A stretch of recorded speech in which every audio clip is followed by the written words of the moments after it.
والصلاة والسلام على سيدنا محمد وعلى آله وأصحابه أجمعين ومن تبعهم بإحسان إلى يوم الدين.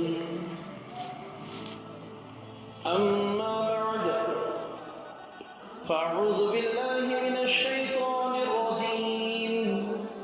بسم الله الرحمن الرحيم. الله ولي الذين آمنوا يخرجهم من الظلمات إلى النور والذين كفروا أولياؤهم الطاغوت يخرجونهم من النور إلى الظلمات أولئك أصحاب النار هم فيها خالدون. وقال الله عز وجل في مقام آخر: ما يفتح الله للناس من رحمة فلا ممسك لها وما يمسك فلا مرسل له من بعده وهو العزيز الحكيم. وقال النبي صلى الله عليه وسلم: لا عدوى ولا طيرة ولا هامة ولا سفر في الإسلام، أو كما قال عليه الصلاة والسلام. صدق الله العظيم وصدق رسوله النبي الكريم، ونحن على ذلك لمن الشاهدين والشاكرين، والحمد لله رب العالمين.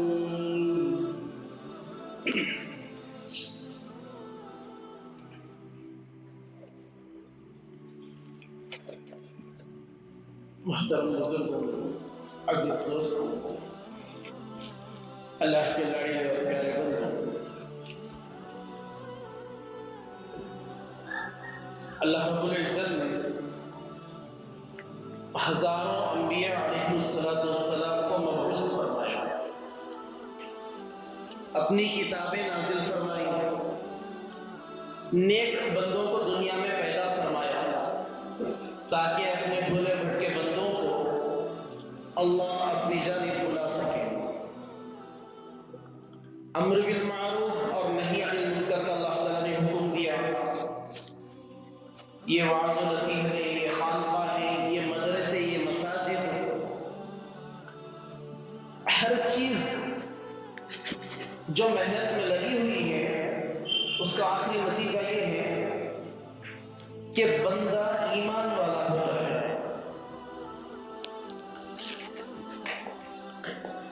اللہ رب العزت کے ساتھ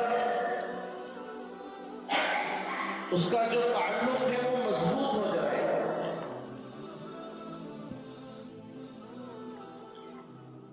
بندہ اللہ پر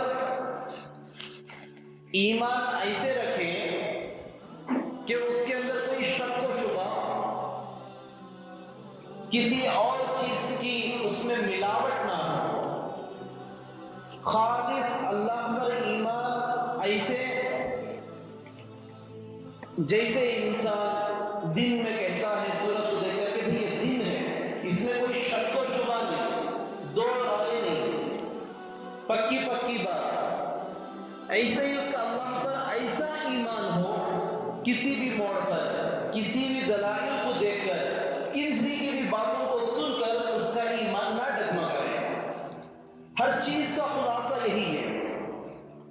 بیانات ہوتے ہیں، چاہے کسی بھی عنوان پر بیان ہو، بیان کا خلاصہ یہ کہ بندہ صحیح کامل ایمان والا بن جائے.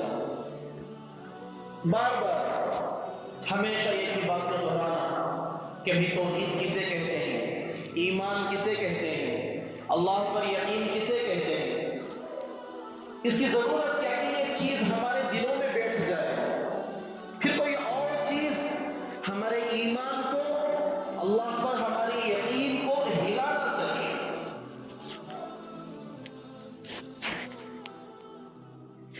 آج نہیں، جب اس سے حق آیا ہے باطل اس کے ساتھ رہا ہے.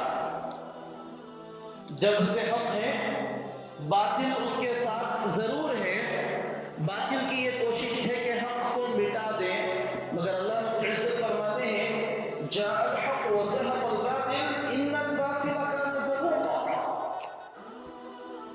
جیسے ہی حق آتا ہے، سچائی آتی ہے، حق اپنی جڑیں مضبوط کرتا ہے، باطل اکھڑ جاتا ہے، ختم ہو جاتا ہے۔ اور اللہ تعالیٰ فرماتے ہیں ان الباطل کان زہوقا، باطل آتا ہی مٹنے کے لیے ہے اور حق آتا ہی غالب ہونے کے لیے۔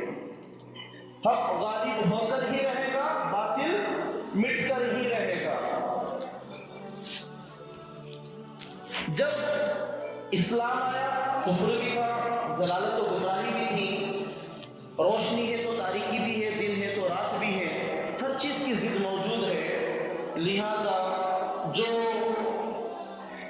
شریعت ہے، شریعت کے قوانین ہیں، اسلامی تعلیمات ہیں، ان کے خلاف بھی ایک سازشیں، ایک کوششیں، ایک دشمن طاقتیں، اسلام مخالف طاقتیں اپنی کوششیں کرتی ہیں، اسلام کے خلاف کچھ نہ کچھ چیزیں اٹھاتی رہتی ہیں۔ ایک مسلمان کے لیے یہ بات سمجھ لینا چاہیے، ذہن میں، دل میں اس طریقے سے پیوست کر لے، محفوظ کر لے کہ لمحے بھر کے لیے نہ نکلے کہ بھی مسلمان جو بھی کام کرے گا وہ یہ دیکھے گا اللہ اور رسول کا اس میں حکم کیا ہے، اللہ اور رسول نے اس کے بارے میں کیا حکم دیا، کیا فرمایا۔ چاہے مسلمان کی دنیا ہو یا دین ہو، دونوں کے اندر مسلمان کے لیے حکم ہے کہ وہ شریعت کا پابند رہے۔ من مانی مسلمان نہیں کر سکتا۔ اسلامی قوانین، اسلامی شریعت، اسلامی احکامات یہ ہمارے لیے نور ہے۔ جب بندہ ان کے ساتھ زندگی گزارتا ہے وہ نور کے دائرے میں رہتا ہے۔ اسلامی احکامات سے ہٹ کر، اسلامی قوانین سے ہٹ کر، نبی کے فرمان سے ہٹ کر جب مسلمان زندگی گزارتا ہے تو ضلالت و گمراہی اور تاریکیوں کے دلدل میں پھنستا ہے۔ سفر کا مہینہ چل رہا ہے، بہت ساری باتیں آپ مجھ سے زیادہ جانتے ہیں۔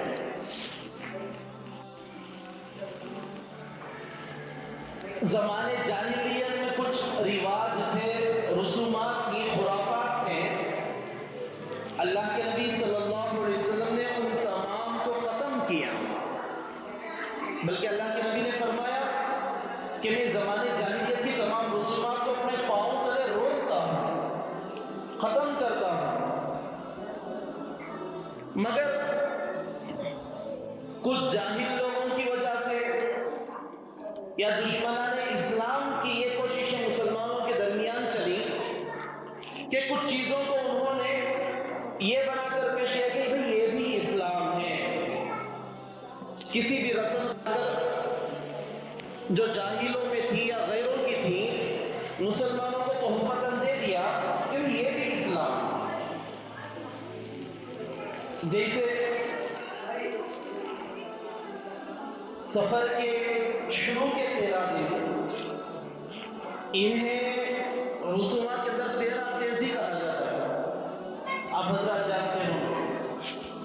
اس کے بارے میں یہ بات پھیلا دی گئی کہ یہ 13 تیزی وہ 13 دن ہیں جس میں اللہ کے نبی صلی اللہ علیہ وسلم بیمار تھے، لہذا مسلمان کے لیے ان میں خوشی منانا جائز نہیں ہے۔ یہ مہینہ منحوس مہینہ ہے جس کی وجہ سے نبی بیمار ہوئے۔ مسلمان کے لیے کیا بات کچھ ایسے ہی بتا دی جائے، مسلمان قبول کرنے میں ہچک جاتا ہے۔ جیسے ہی نبی کا ٹیگ لگا دیا گیا، حدیث کا ٹیگ اس پر لگا دیا گیا، مسلمان آنکھ بند کر کے قبول کرنے کے لیے راضی۔ اب اگر کوئی پڑھا لکھا ہو یا ان کے سامنے یہ بات آئے تو وہ حضرات اس کی تحقیق کرتے ہیں کہ یہ کہاں تک صحیح ہے۔ ساری کائنات کے اندر ہمارے نبی حضرت محمد مصطفیٰ صلی اللہ علیہ وسلم کی یہ واحد ہستی ہے، اللہ تعالیٰ نے جن کے ہر ایک عمل، ان کے ہر ایک حرکت کو اللہ رب العزت نے محفوظ رکھا ہے۔ آدم سے لے کر اب تک جتنے انسان ہیں، کسی کی زندگی ویسی محفوظ نہیں ہے جس طرح ہمارے نبی صلی اللہ علیہ وسلم کی زندگی محفوظ ہے۔ نبی کا ہنسنا محفوظ ہے، نبی کا غم محفوظ ہے، نبی کی خوشیاں محفوظ ہے، بلکہ نبی کے صدقے میں ان کے آل و اولاد کی زندگیاں بھی محفوظ، ان کے ہر ایک اعمال محفوظ ہیں۔ بلکہ ہمارے نبی کی وہ ذات ہے کہ دنیا میں آنے سے پہلے ہی جن کے آنے کی خبریں ہوتی تھیں، جن کے آنے کی خوشخبریاں نبی لے کر آتے تھے، اپنی قوموں میں سناتے، اور جو اس دین کے علم بردار تھے، علماء ہوتے، وہ جیسے جیسے زمانہ گزرتا جاتا، نشانیاں آتی جاتی، وہ اپنی قوم کے، اپنی اعلی اولاد کو، قوم کے لوگوں کو سناتے، بتاتے کہ دیکھو یہ نشانی ہے، آخری نبی قریب ہی آنے والے ہیں۔ ہمارے نبی کی وہ شان ہے کہ نبی کا کوئی عمل، کہ نبی نے ایک کام کیا ہو اور وہ زندگی سے، وہ تاریخ سے ہٹ گیا ہو، ایسا کوئی نہیں ہے۔ یہاں تک کہ نبی کا استعمال، نبی کی زندگی کے طریقے کو بھی حدیث کے اندر محفوظ رکھا گیا ہے، کیونکہ نبی کا ہر ایک عمل مسلمان کے لیے لائحہ عمل ہے، اسوہ ہے، طریقہ ہے، ماڈل ہے۔ اگر نبی کے طریقے پر ہر کام ہوگا تبھی مسلمان کامیاب ہے۔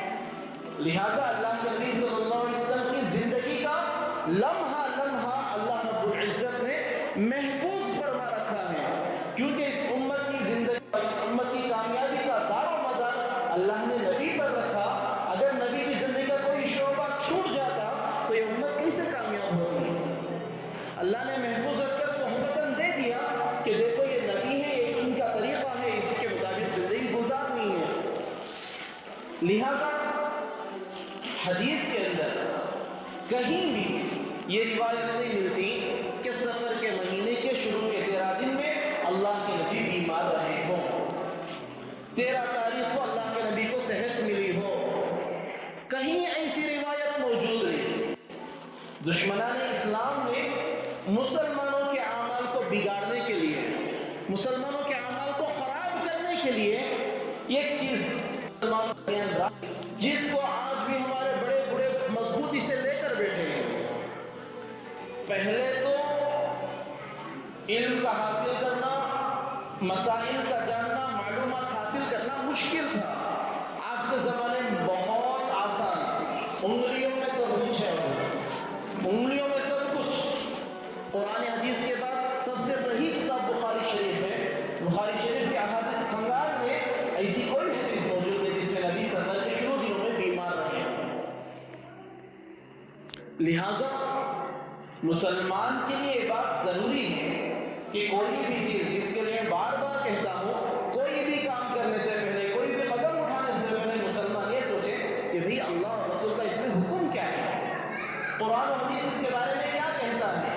ہر کسی کی بات سن لینا، ہر کسی کی بات مان لینے والے کو مسلمان نہیں کہتے۔ مسلمان وہ جو اللہ کے سامنے سر جھکائے، اس کے احکامات کو مانے، ہر سنی سنائی بات پر عمل کرنے والا مسلمان نہیں ہوتا۔ اور حق سامنے آنے کے باوجود، سچائی سامنے آنے کے باوجود، صحیح بات بتانے کے باوجود ہر دھرمی کرنا یا ضد پر اڑ جانا، یہ بھی مسلمان کی شان ہے۔ بنی اسرائیل کے بارے میں اللہ رب العزت فرماتے ہیں پہلے پارے کے اندر کہ بنی اسرائیل کی عادت تھی جب بھی حق پیش کر دیتے اس کے بعد وہ ضد پر اڑ جاتے، جو انہیں پسند ہو کے احکامات ان کو مان لیتے، جو پسند نہیں ہوتا ان کو چھوڑ دیتے تھے۔ اللہ رب العزت نے اس کی سزا فرمائی کہ دنیا کے ذلت و خواری میں انہیں مبتلا کیا۔ یہود آج بھی پاور میں رہنے کے باوجود، طاقت میں رہنے کے باوجود ذلت و رسوائی میں ہے، اور آخرت کے اندر اللہ تعالیٰ نے انہیں عذاب عطا کر رکھا ہے، عذاب تیار کر رکھا ہے۔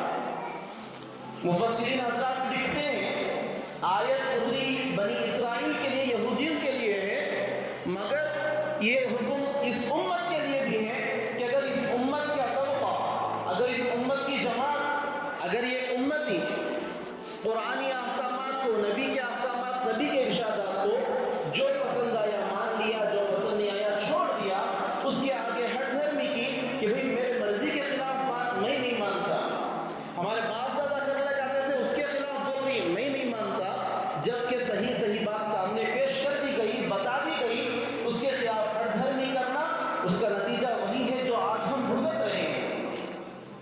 کہ آج ہم ذلت و خواری کے دلدل میں پھنسے ہوئے ہیں. آج ہمارا وہ مقام نہیں جو ہونا چاہیے تھا. ہمارے باپ دادا آبا و اجداد جو زندگیاں گزار گئے ہیں وہ زندگی آج ہمیں میسر نہیں ہے. جو شان و شوکت اللہ تعالیٰ نے انہیں عطا فرمائی تھی وہ شان و شوکت آج ہمارے حصے میں نہیں ہے. کیوں؟ اللہ تعالیٰ کے احکامات کو ٹھکرانے کی سزا کہ اللہ تعالیٰ نے دنیا میں ذلیل و خوار کر رکھا ہے.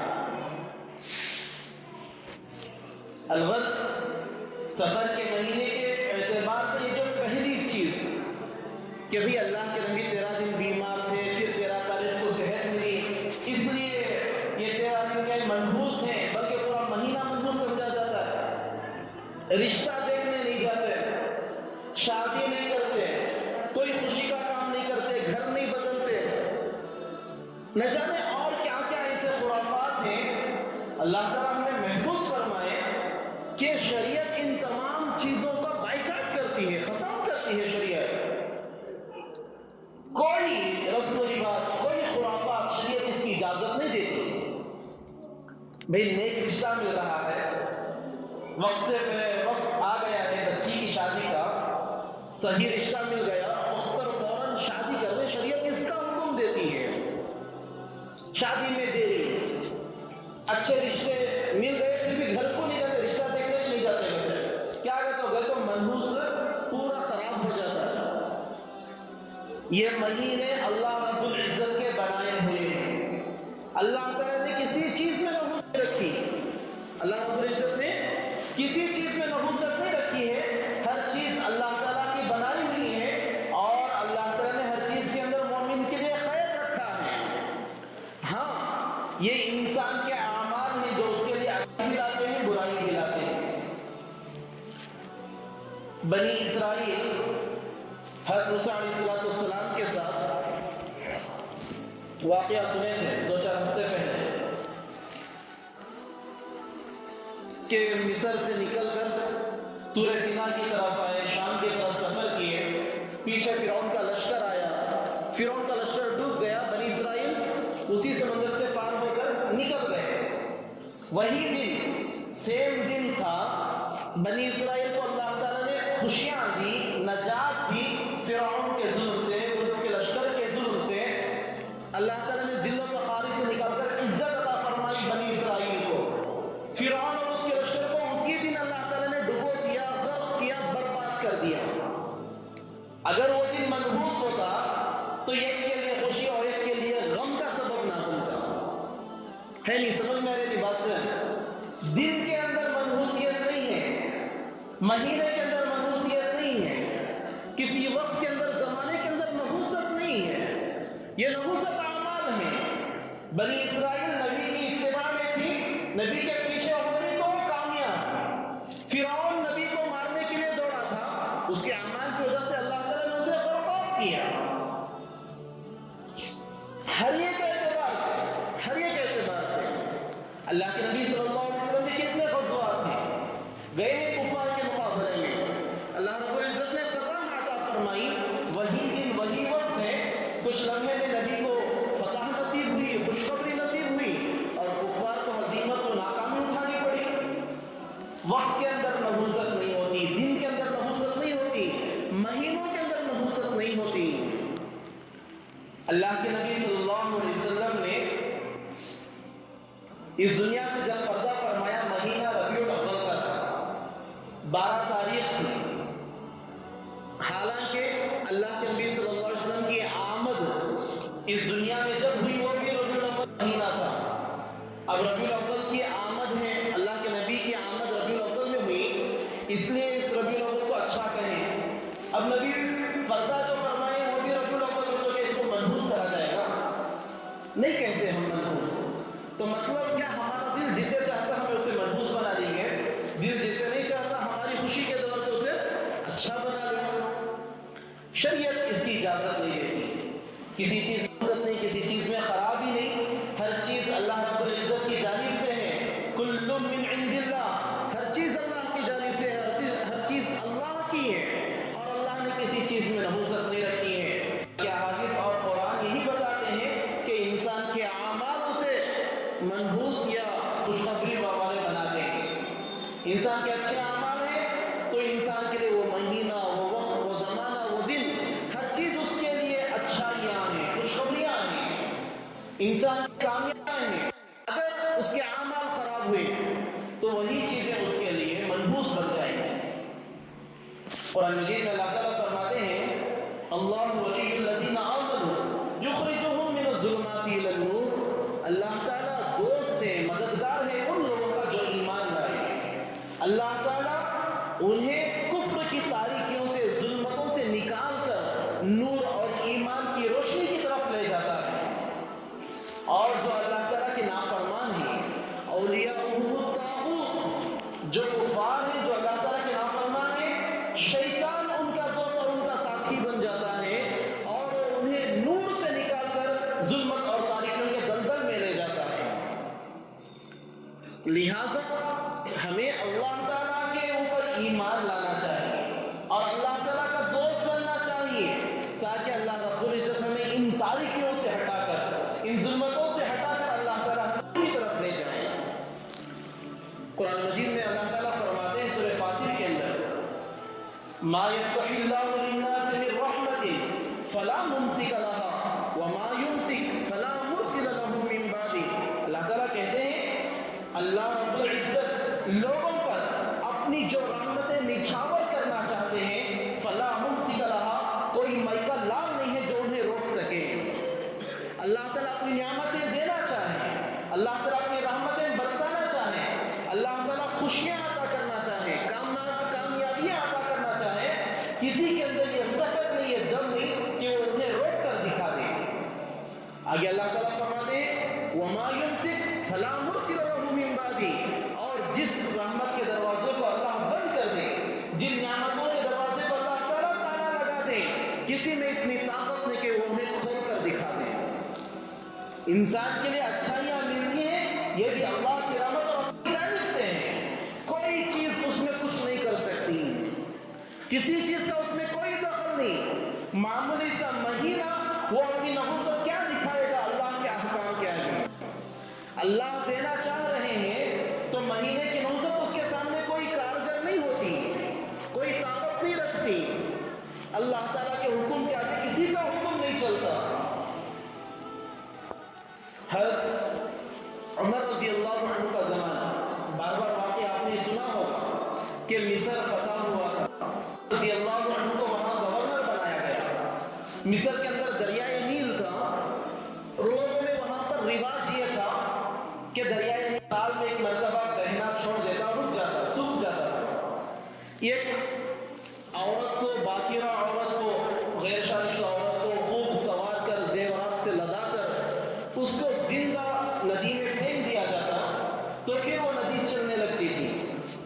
اب جب اسلام وہاں پر آیا، حضرت عمرو بن عاص رضی اللہ عنہ وہاں کے گورنر ہوئے، لوگ ان کے پاس آئے اور کہا کہ دریائے نیل کی یہ عادت ہے جب وہ بہنا چھوڑ دیتا ہے، رک جاتا ہے، تو ایک جوان عورت کو سوار کر، مال و دولت کے ساتھ، اسے لدا کر، زیورات کے ساتھ جب اس میں ڈالا جاتا ہے تو پھر وہ بہنے لگتا ہے۔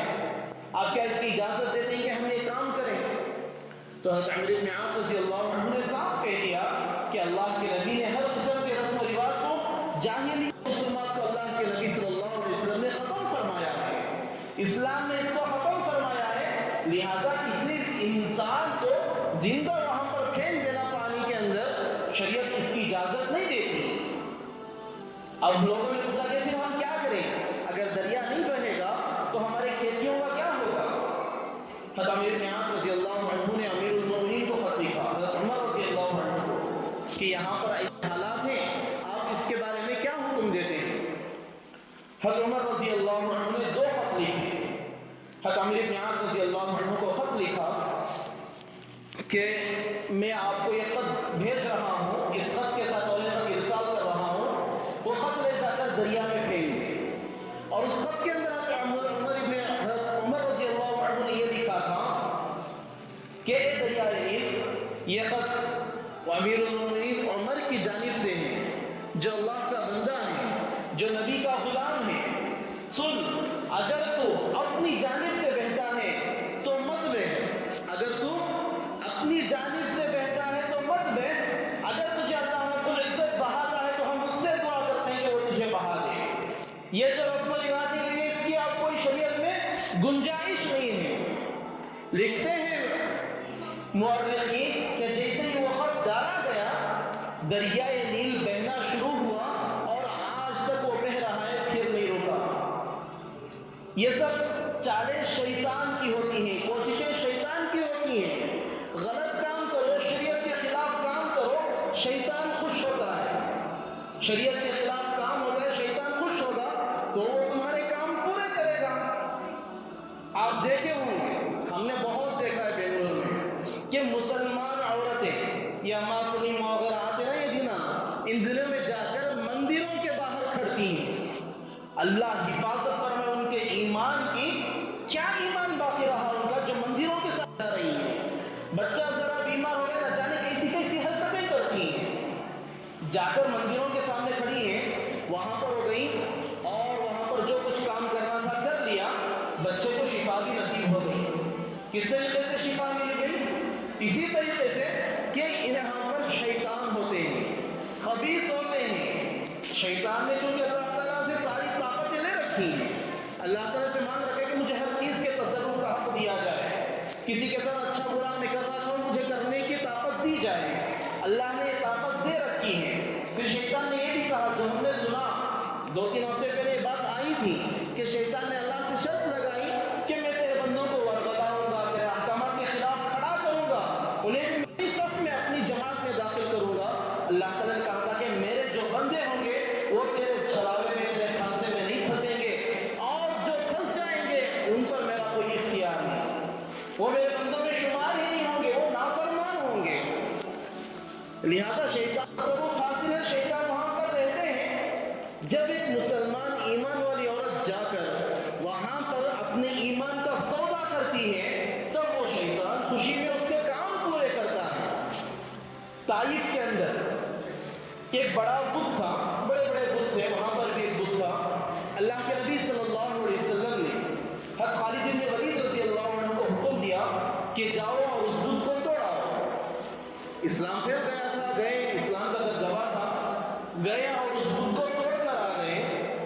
آئے اللہ کے نبی صلی اللہ علیہ وسلم کے پاس واپس تو اللہ کے نبی صلی اللہ علیہ وسلم نے فرمایا کہ خالد تم نے بت کو نہیں مارا، تم نے بت کو مارا ہی نہیں. حضرت خالد بن ولید رضی اللہ عنہ نے کہا کہ یا رسول اللہ بت تھا میں نے اس کو توڑ دیا. اللہ صلی اللہ علیہ وسلم نے فرمایا کہ پھر جا کر دیکھو. جب دوبارہ گئے تو دیکھا کہ ایک عورت ہے اپنے بالوں کو کھلے چھوڑے ہوئے چیخ و پکار کر کے اس بت کے سامنے بیٹھ کر رو رہی ہے. حضرت خالد بن ولید رضی اللہ عنہ گیا اور اس کا سر قلم کر دیا. پھر اللہ کے نبی صلی اللہ علیہ وسلم کے پاس واپس آئے. اللہ کے نبی صلی اللہ علیہ وسلم نے فرمایا کہ خالد اور تم بت کو ختم کیا ہے.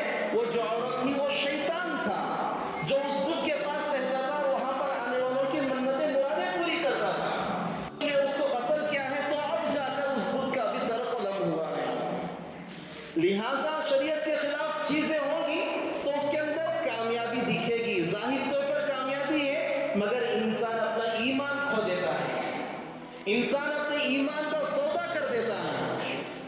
اللہ کے نبی صلی اللہ علیہ وسلم نے فرمایا لا عدوى ولا فیرۃ ولا حامۃ ولا سفر فی الاسلام. لا عدوى کوئی بیماری متعدی ہوتی کہ کرونا کے بارے میں بہت سنے نہیں، چھیے تو لگ جاتے، بازو بیٹھنے تو لگ جاتے، اب کسی کے سامنے چھینکنا مشکل ہو گیا. بس میں آتے جب وہ کھانس ڈالے تو سب صورت نہ دیکھتی ایسا کیا کہ بڑا گناہ کر کے بیٹھ گئی ہے اللہ معاف کرنا. صاحب نے بیٹھو چاہتے ہیں تمہیں تھوک ڈالے تو صورت لگا کیا ہے چاہتے ہیں تمہیں تھوک ڈالے نہ ہو. پہلے یہ سب نارمل تھا، عام تھا، اب اسے بنا ڈالی. ہر ایک کے ساتھ اٹھنا بیٹھنا اب مشکل ہوگا. یہ سوچ کر کسی کے ساتھ نہیں اٹھتی کہاں لگ جاتے جی کہاں ہو جاتا جی مطلب کھانس ڈالے تو پہلے ماسک پہن پا رہے. حالت اتنی خراب ہوتی ہے. حالانکہ ایمان والے کا یہ یقین ہے کہ ابھی کوئی بیماری متعدد ہوتی. جب اللہ علیہ وسلم نے حدیث بیان فرمائی، ایک دیہات کے صحابی تھے، انہوں نے اللہ کے نبی سے فرمایا کہ یا رسول اللہ جو خارشی اونٹ ہوتا ہے، اونٹ خارش پیدا ہو جاتی ہے، جب وہ خارشی اونٹ اچھے اونٹوں کے درمیان جاتا ہے تو ان اونٹوں کو بھی یہ بیماری لگ جاتی ہے، ان اونٹوں میں بھی یہ بیماری لگ جاتی ہے. یعنی بیماری متعدی ہے، یہ ایک سے دوسرے میں، دوسرے سے تیسرے میں، تیسرے سے چوتھے میں پھیلتی رہتی ہے. اللہ کے نبی صلی اللہ علیہ وسلم نے صاف انکار فرمایا کہ اللہ تعالیٰ اس کی اجازت نہیں ہے.